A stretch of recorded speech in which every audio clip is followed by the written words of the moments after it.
be doing a video on what to do if your nitro won't start. So basically most people have problems with their nitro starting is either the glow plug's dead, or the tuning's kind of screwy, their idle's too low, or possibly they don't even have fuel in their tank. So when you're driving a car and it just died, what I always do, and what you should always do, is immediately go up to the car and open the fuel tank. Say when you open it, it looks like mine. It's kind of dead. Like, but kind of inspect it, because if it is not really dead, you see some fuel in there, that probably means your tuning's a little weird, or you possibly overheated it. Second thing you want to do is take like a temp thing, and this is I think you got one. Yeah, it's a Duratac flashpoint. It's right here. Just you gotta shoot it right at the thing. It's really, anyway, getting back to the video, check your fuel. If it's empty, then that means you ran out of fuel. Stick more fuel in there and start it up again. And if it starts, then that's good. If it doesn't, well, there's another problem. Say it does have fuel, and you're like, oh, that's weird. So try to start it. If it starts up good, well then there you go. You probably just like stalled it out. If it doesn't, then take your little Duratac, flash it out there. Say it says 290. Then you're overheating the glow plug, so you're gonna want to cool it down by richening out the fuel. So first, like richening out the high speed. That should help it with that problem.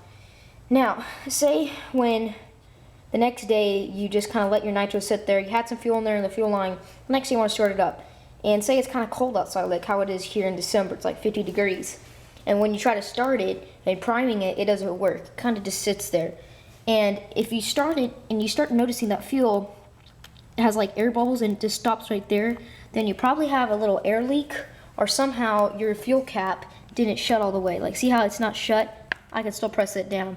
Sometimes when you shut it and lightly, it doesn't actually seal it, and then air gets in there, and then you have air bubbles. If you do get air bubbles in your thing, first dump out all your fuel in a jar. So I have like a little big jar here, and this has a whole bunch of nitro and disgusting crap in it. So dump it in something like this. Then after that, take out the glow plug wire and the glow plug. Then what you're going to do is spray some WD-40, like a 1 second burst. Spray that into the engine, and in the car, just spray a little bit in there. Make sure you have your car set out idle, so it's on, but not on, like it has the radio on, but not the actual engine on. So then after that's on, spray some WD-40 in there, like a little 1 second burst. That's what the Traxxas people say to do. Then after that, flip over the car, plug in the easy start, or if you have a pull starter, start pulling it, and it should shoot out the nitro fuel. And then that can help you just get it out. I meant WD-40, I mean to say nitro. Yeah, so that's how you kind of clean out the engine, and that should help you. Now, obviously you still have fuel in your fuel line. So what I do is I disconnect it from the high-speed needle, and I either like take a little air pump and like force air to blow it out, or take the easy start and like prime it like you're gonna start it. And what's it gonna do is it's gonna force air to go into the fuel line, going into the fuel tank, shooting out all that nasty jelly nitro, and getting out that nitro stuff. And a good thing to do is also disconnect it from the right here on the fuel tank and spray WD-40 in there, because WD-40 is good for the engine, it's flammable, and it's not going to harm it. It's going to be good for it. So that would be good. And if there's some WD-40 in there, that's not a big issue. That's going to ignite fast and just going to work perfect for your car. It's like running after an oil, so not a big deal. Yeah, so spray WD-40 in there, you get all the nitro, and you should be good to go. Let's say that it started and it drove a good time. The next day, you're like, oh sweet, my nitro's working. But then the next day it has another air leak. That probably means either your fuel tank, the O-ring on it, right there, is bad and you need to replace that, or somehow you're getting a fuel leak somewhere, like the screws aren't tight enough, the fuel, I think, has a little hole in it somehow. I don't know.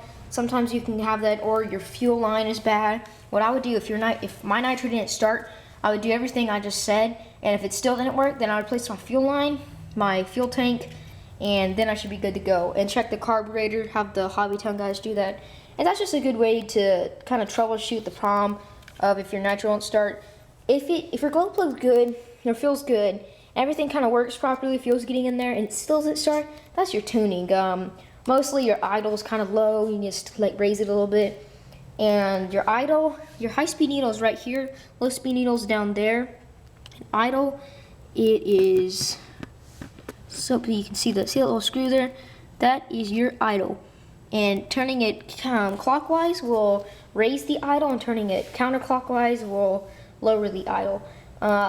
You don't want your idle so fast so when you at a stop and it goes like, it's like revving up like it's about to go, but it's not.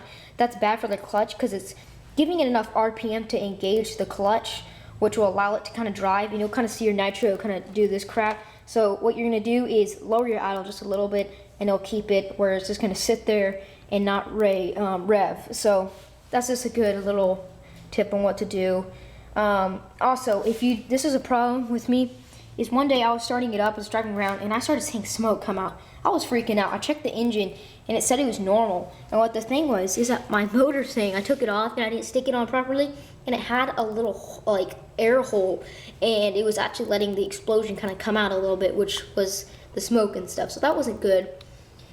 And, yeah, so check your engine, make sure all the screws are tightened down. When you stick it in, stick some thread lock, and that will really keep it stiff. If your nitro still doesn't start, check your easy start. Most people are like, my nitro doesn't work, and I'm like, well, is your battery? And then they stick it in, it doesn't even start. If you're kind of like press the button on the easy start, and it's gonna go, it makes this little chink sound, that probably means your battery's dead. I've had that happen to me so many times. I honestly don't really like easy starts, they kind of get annoying. But yeah, so that's a little tip on what to do if your nitro won't start. If you have any more questions, just visit my channel. It's rcnitrokid.net, and I will answer the questions you have if you have any more problems. I hope this video helps you, and if you like this video, please leave a comment and definitely subscribe to my channel. Thanks for watching.